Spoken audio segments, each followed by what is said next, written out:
Dans 2 jours aura lieu à Paris la conférence des bailleurs de fonds sur le financement du plan national de développement économique et social. Le gouvernement burkinabé attend de cette rencontre 6 000 milliards de francs CFA.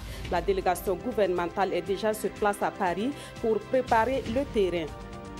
Les festivités entrant dans le cadre du 11 décembre sont désormais en marche dans la ville de Kaya. La foire de l'indépendance a ouvert ses portes hier et elle donne à voir des produits agricoles et artisanaux. Dans ce journal, nous irons également dans le BAM pour parler de pêche et dans le Namentenga pour parler de désenclavement de cette province.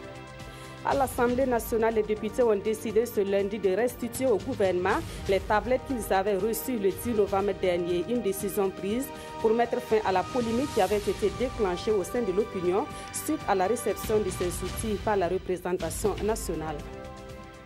Bonsoir, merci de suivre ce journal. Tout d'abord, nous prenons la direction du palais de Kosiam où le président du FASO a reçu 2 délégations ce lundi. La première délégation venue du Kenya est allée demander le soutien du Burkina Faso pour la présidence de la Commission de l'Union africaine. La seconde délégation venue du Sénégal est allée transmettre un message du président Macky Sall à son homologue du Burkina Faso. On fait le point de ces 2 audiences avec Urbe Benito Soumé et Oumou Sissi. Le Kenya fait du lobbying auprès du Burkina Faso pour sa candidature à la présidence de la Commission de l'Union africaine. Ces émissaires du président kenyan sont venus demander le soutien du président burkinabé. On est venu ce soir pour rencontrer le président du Faso pour lui délivrer un message spécial du président Kenyatta du Kenya. Le Kenya présente une candidature pour le poste du président de la Commission de l'Union africaine en la personne de l'ambassadeur Amina Mohamed. Les élections se tiendront en janvier prochain. Nous pensons que nous avons un bon candidat. Nous sommes venus chercher le soutien du président du Faso parce que, historiquement, nous avons des relations très solides. Des relations excellentes également entre le Burkina Faso et le Sénégal. Et la délégation conduite par le ministre sénégalais en charge du suivi du plan Sénégal émergent a tenu à le réaffirmer. Elle est aussi porteuse d'un message du président Macky Sall à Roch-Marc Christian Kaboré. Le contenu du message n'a pas été dévoilé à la presse. Demain, 6 décembre, le président du Faso se rendra à Paris, en France, pour présider la conférence des partenaires pour le financement du PNDS.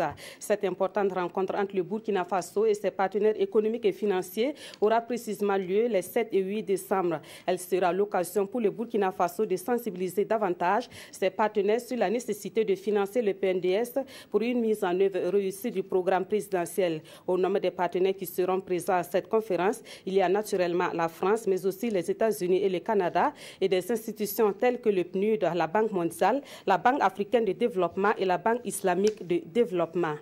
En attendant donc l'arrivée du président du Faso, une délégation gouvernementale est déjà sur place à Paris. En prélude à la rencontre des 7 et 8 décembre, Paul Kabatsieba a échangé avec les membres du gouvernement présents à Paris. Il s'agissait d'une rencontre préparatoire à cette conférence dont le Burkina Faso attend 6 000 milliards de francs CFA. Le point des échanges avec nos envoyés spéciaux Moussa Ouedraogo et Moumouni Soubega. C'est une délégation gouvernementale forte de 11 membres qui foule le sol français ce 4 décembre pour la conférence sur le financement du PNDS. À l'aéroport de Paris, le Bourget, la délégation est accueillie par l'ambassadeur du Burkina à Paris. Dans la soirée, tous se retrouvent autour du Premier ministre pour faire le point des préparatifs. Selon Paul Kabatsieba, tout se passe bien pour l'instant et l'on croise le doigt. Tout semble indiquer que la conférence sera un grand succès pour le Burkina Faso. Nous croisons les doigts, mais nous continuons donc à peaufiner notre organisation, à essayer donc de faire des derniers réglages avant le début de la conférence proprement dite. Et tout semble indiquer que nous aurons de bons résultats. Relancer l'économie nationale, promouvoir une gouvernance vertueuse pour la période 2016-2020, c'est l'objectif que le Burkina vise à travers le PNDS. L'enjeu de cette conférence qui se tiendra ici à Paris du 7 au 8 décembre, c'est de mobiliser environ 6 000 milliards de francs CFA. Des acteurs publics et institutionnels et du privé, ainsi que des investisseurs sont attendus à cette conférence. Déjà, Des partenaires bilatéraux et des investisseurs comme les États-Unis, la France, le Luxembourg, la Banque mondiale, la BAD et la BID se sont annoncés pour accompagner le Burkina Faso dans la mise en œuvre de ce plan qui coûtera plus de 15 000 milliards de francs CFA. Retour au Burkina Faso et direction la région du Centre-Nord qui abrite cette année les festivités de la fête nationale à Kaya. La foire de l'indépendance a ouvert ses portes hier 4 décembre. C'est un événement commercial auquel prennent part plus de 400 exposants. À cette fois, les produits agricoles et artisanaux sont majoritairement présentés. On voit cela avec Salifou Belem et Monira Keri. Une coupure de ruban qui marque l'ouverture de la foire de l'indépendance. Un rendez-vous commercial entrant dans le cadre de la commémoration du 11 décembre 2016 à Kaya. Pour cette 8e édition, plus de 400 participants exposent sur ce site des produits innovants, agricoles et artisanaux. C'est d'abord mettre les produits forestiers en promotion pour que les gens sachent qu'avec l'arbre, les fruits de certains arbres, c'est vraiment bon, ça traite et puis ça complète l'alimentation. La foire de l'indépendance est régulièrement organisée depuis 2008 à l'occasion de la fête nationale. Du 4 au 8 décembre, les populations de la région du Centre-Nord vont découvrir ou redécouvrir le savoir-faire burkinabé. Le but est de créer un cadre de promotion et de valorisation du label Burkina. Les premiers stands qu'on a vus, déjà, c'est représentatif de l'ensemble des productions que le Burkina, nos chers parents agriculteurs sont capables de produire et mettre sur le marché. C'est la fête nationale, c'est une opportunité aussi pour valoriser quand même tous les secteurs d'activités stratégiques qui comptent dans la nation. Donc c'est une opportunité aussi où on prend quand même une année pour l'organiser. Outre l'exposition vente, il y a également au programme de cette foire un marché agro-business, un concours d'art culinaire et un défilé de mode. Les meilleurs exposants seront distingués au cours du bal de l'indépendance. Le BAM fait partie des 3 provinces que compte la région du Centre-Nord. La province du BAM est connue pour son lac qui porte d'ailleurs le même nom et où la pêche est pratiquée. En plus du lac BAM, la pêche est l'une des principales activités menées dans bien d'autres localités de cette province. Zoom sur cette activité dans ce téléma signé Kwale Nebié et Yolande Lompo. L'amour pour ce métier, il l'a dans les veines depuis sa tendre enfance. À l'époque, il maniait déjà avec dextérité la canne à pêche et depuis 12 ans, Sibila Nassa en fait son gagne-pain. Dès les premières heures de la matinée, il ramène le produit de sa pêche.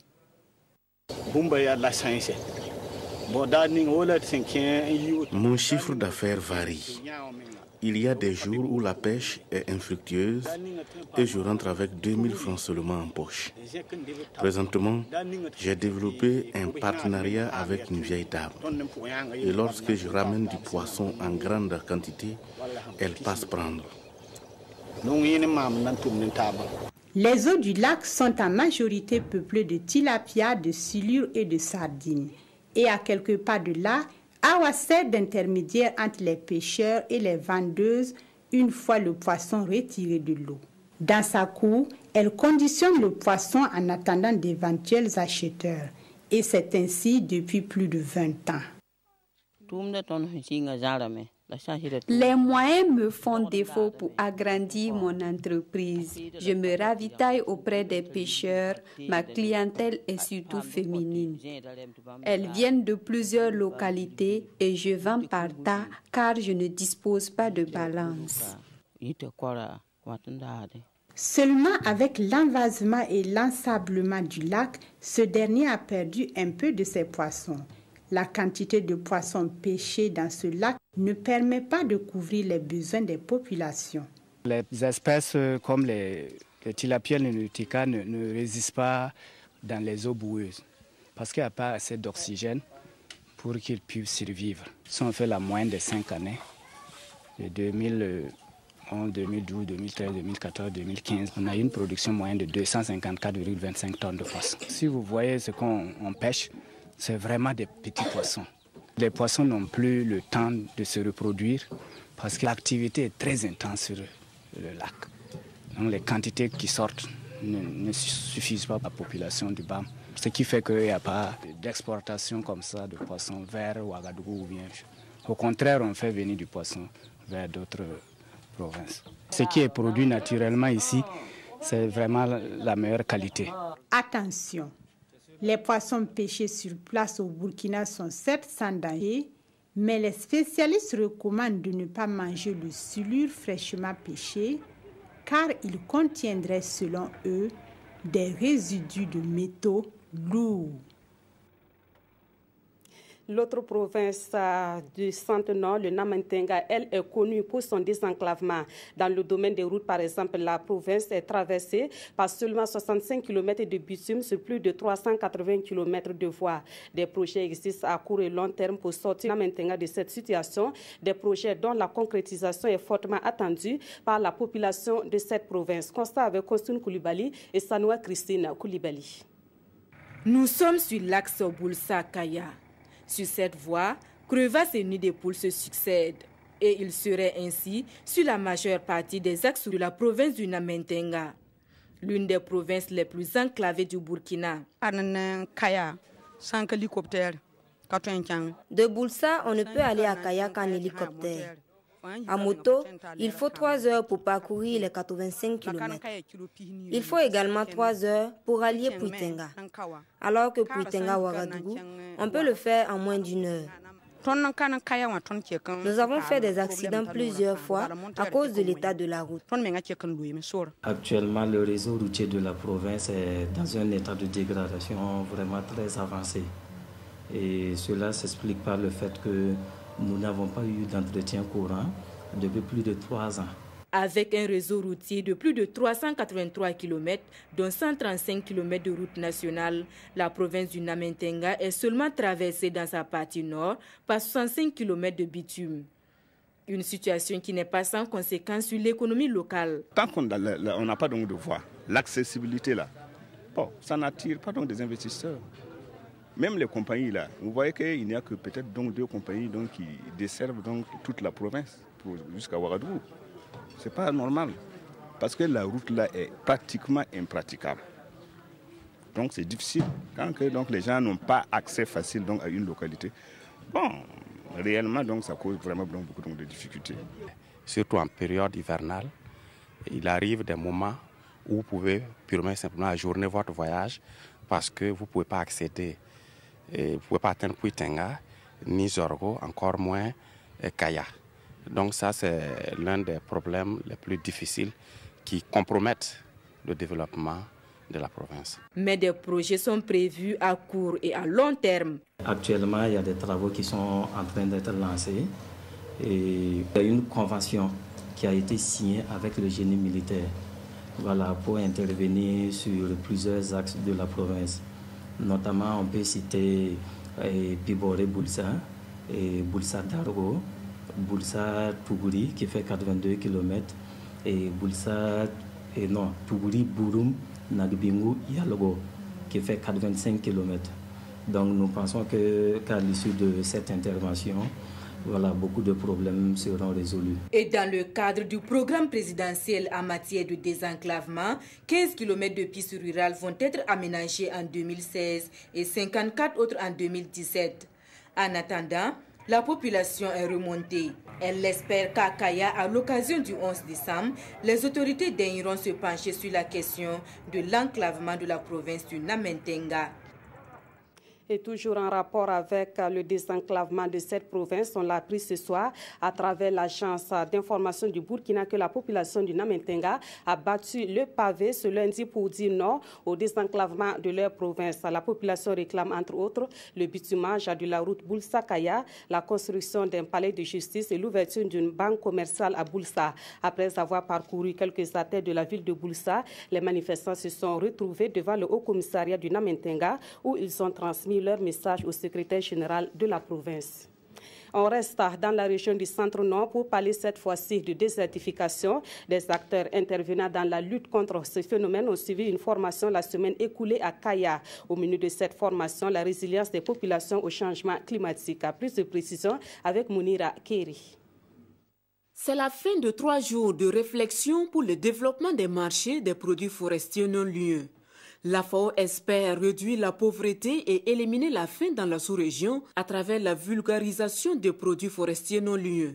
Alors, les responsables du projet Action contre la désertification analysent le marché pour mieux accompagner les communautés. Le projet ACD va développer les filières à travers les produits forestiers non ligneux. On travaille dans les mêmes thématiques, dans les mêmes zones et on essaye de transformer ces entrepreneurs au niveau local. Le projet Action contre la désertification travaille déjà sur le terrain avec les communautés dans ce sens. Il s'agit donc pour les participants de renforcer leurs capacités afin de pérenniser les résultats atteints.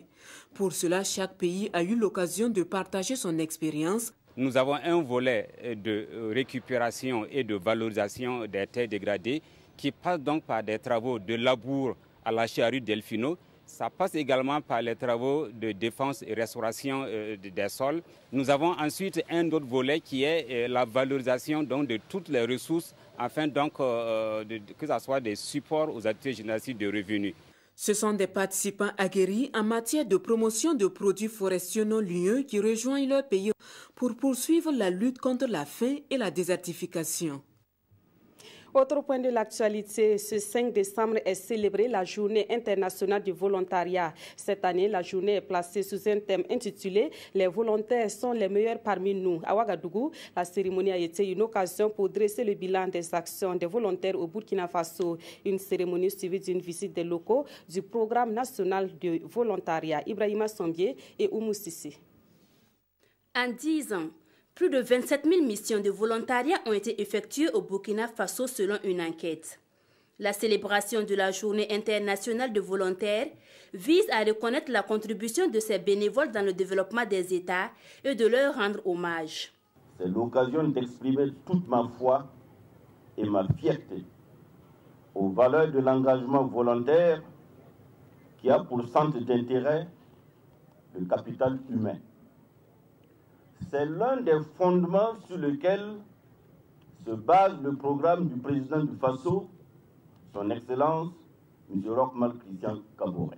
Notre mission, c'est également d'encourager ce genre d'engagement-là citoyen, qui fait que chacun peut apporter sa contribution pour que nous puissions bâtir un Burkina Faso de prospérité. Cette célébration a été aussi l'occasion de présenter la douzaine d'organisations de volontariat national et international présentes au Burkina Faso. Nos attentes, c'est qu'il y ait beaucoup plus de mobilisation de la part des jeunes, parce que le volontariat, ce n'est pas qu'une question d'une partie de la jeunesse. Toute la jeunesse doit être impliquée et tout ça, c'est pour l'atteinte des objectifs de développement durable. Depuis 2010, environ 30 000 volontaires sont déployés au Burkina Faso. Réunis au sein du groupement d'intérêt public Programme national de volontariat, ils travaillent à la lutte contre la pauvreté et à la promotion de la bonne gouvernance. Une autre date à retenir, c'est le 9 décembre, date choisie par la communauté internationale pour dire non à la corruption au Burkina Faso. La journée internationale de lutte et de prévention de la corruption sera célébrée à Bobo-Dioulasso. Thème retenu, la corruption, une objectif de développement durable. Et plusieurs activités sont inscrites au programme de cette journée. De précision avec Césaire Carfo et Maïmouna Traouri. Unis contre la corruption pour la paix et la sécurité. Le slogan de la Journée internationale de la prévention et de la lutte contre la corruption invite à une synergie d'action.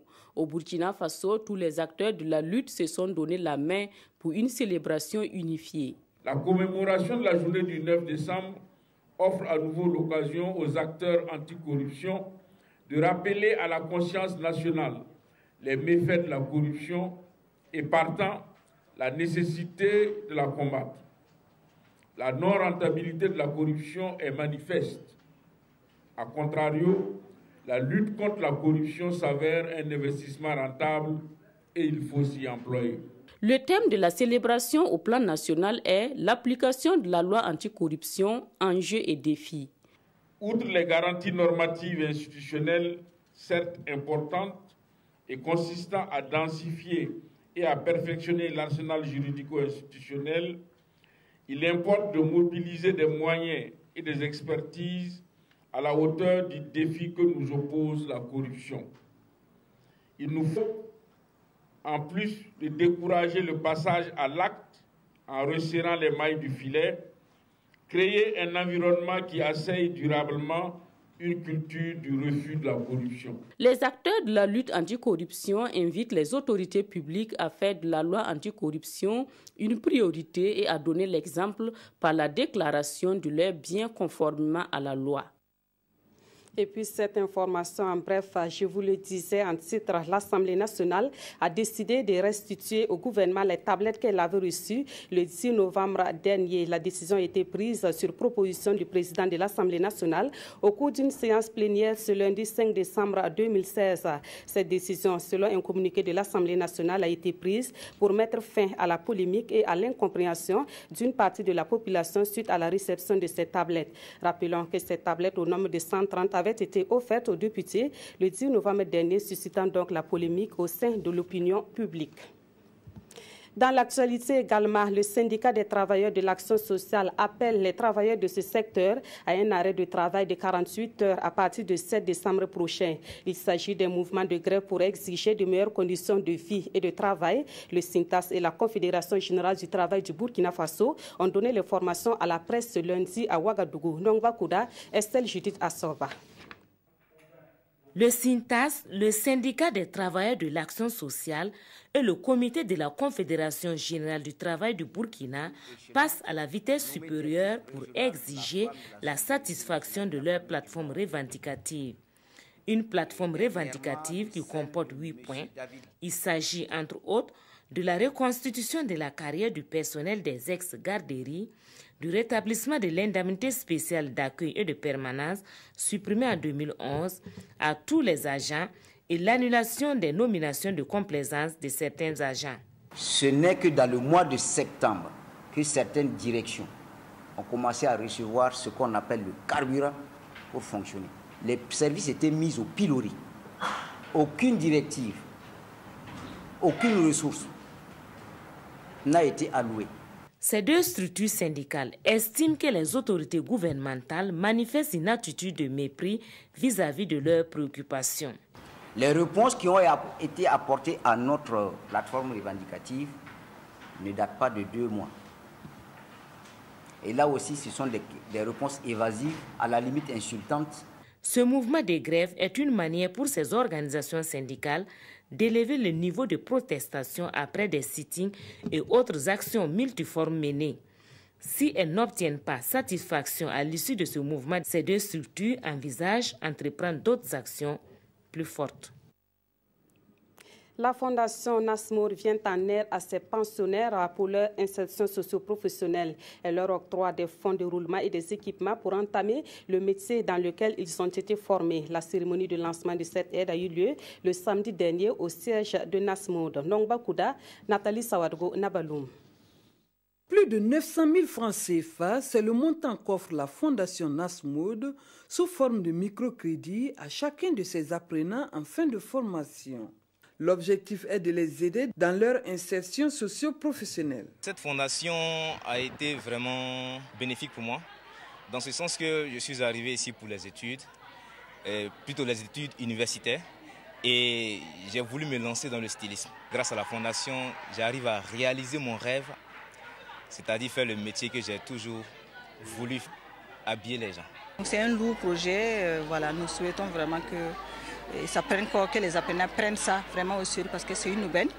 Et pour nous aussi, c'est une fierté parce que voir vos apprenants qui ont fini la formation et qui n'ont pas de boulot ou bien qui n'ont pas vraiment un projet, c'est pas bien. Donc je pense que c'est l'aboutissement de ce que nous faisons. Réalisé grâce à l'appui financier des Amis de la Suisse, ce microcrédit est sans intérêt. C'est vraiment important qu'on peut donner la chance pour cette extraordinaire dame et monsieur pour faire une bonne future.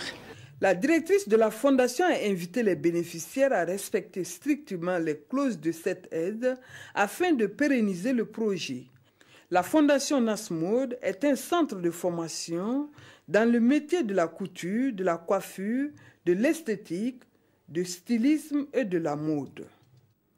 La 12e édition de Ciné Droit Libre se tiendra du 10 au 17 décembre prochain. C'est un événement qui fait la promotion des droits humains et la liberté d'expression à travers le cinéma. Et pour cette édition, l'accent sera mis sur la lutte contre l'extrémisme violent. Les organisateurs étaient face à la presse la semaine écoulée pour donner les grandes lignes de la manifestation. Kosun Koulibaly, Sanoua Christine Koulibaly. Le droit de vivre, luttons contre l'extrémisme violent, c'est sur ce thème que se tient la 12e édition du Festival Ciné Droit Libre 2016. Pour les organisateurs, le thème se justifie par le contexte mondial émaillé par des attaques terroristes et le grand banditisme. La question de l'extrémisme violent est partagée en Afrique de l'Ouest. C'est une question qui concerne tout le monde. Tout le monde est menacé.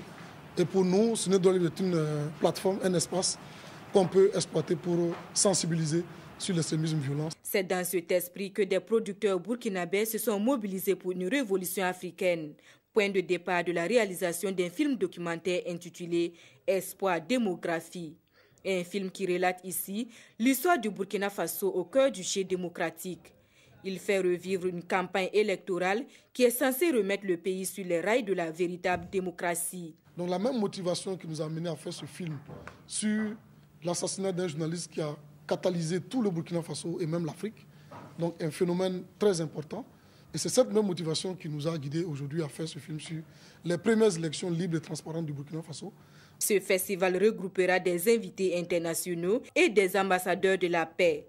Cette année, le festival sera aussi marqué par un écran noir et un silence radio dans des médias en hommage à Norbert Zongo. Le PDS METBA rend hommage au père de la révolution cubaine décédé le 25 novembre dernier. La cérémonie d'hommage a été organisée hier soir à l'ambassade de Cuba. Elle a été marquée par la projection de films et l'exposition de photos qui retracent la vie et le parcours de l'homme politique Fidel Castro.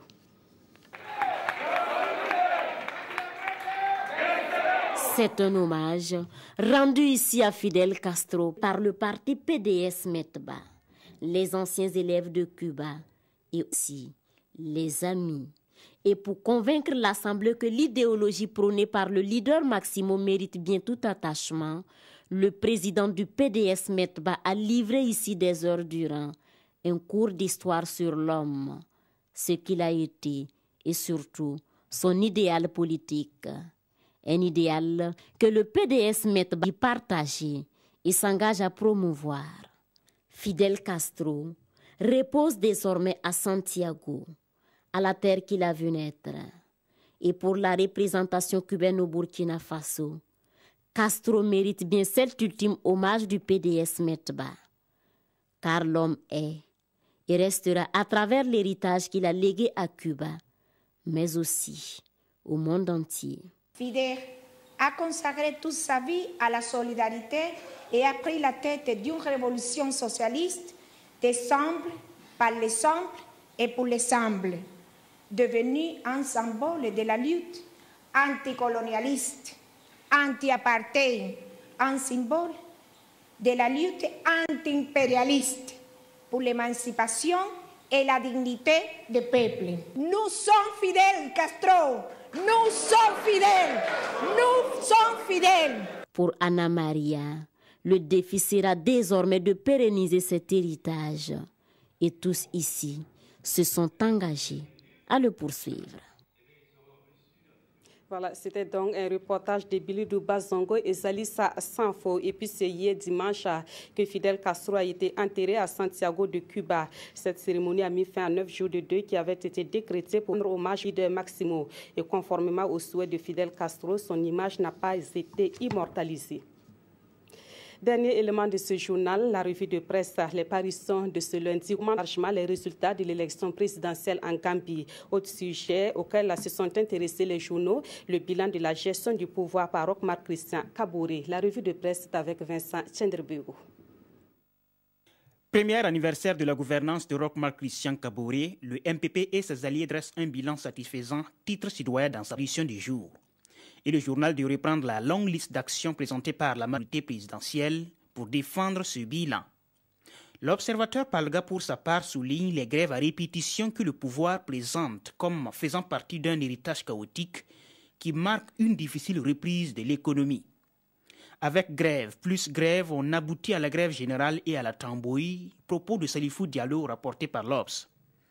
Le pays, quant à lui, se focalise sur l'affaire des tablettes de Huawei, soulevée lors de cette conférence bilan. Roch Marc pouvait-il faire mieux, s'interroge l'Express du Faso. Pas si sûr selon le journal, car il a pris le Burkina dans un état assez délabré. La présidentielle en Gambie occupe également les colonnes des quotidiens. Surprise, selon l'éditorialiste de Sidoya, qui l'eût cru? Le tout-puissant président de la Gambie est tombé, un président qui était à 200% sûr d'exercer un 5e mandat. On doit néanmoins lui reconnaître l'élégance politique dont il a fait montre à l'annonce des résultats, ajoute l'éditorialiste, et reconnaître une défaite sans trop tergiverser.